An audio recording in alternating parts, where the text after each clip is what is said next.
Maing buntag sa tanan, nata diri karon sa sitio Mayahay, Medellin. Kung asa na ay usa ka sinkhole na diskubre ang usa ka mananagat.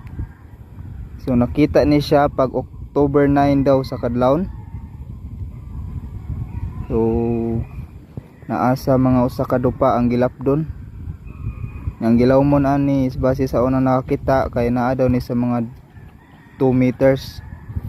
Pero gihulgan ni og bato.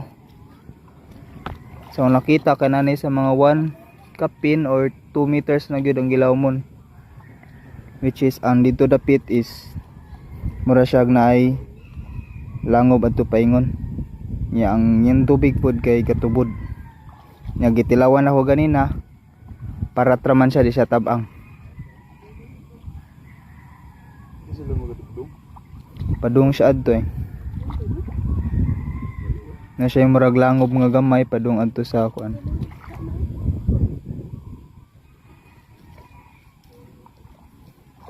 So amping ta kanunay wa ta kay baw asa pay sulod balungag.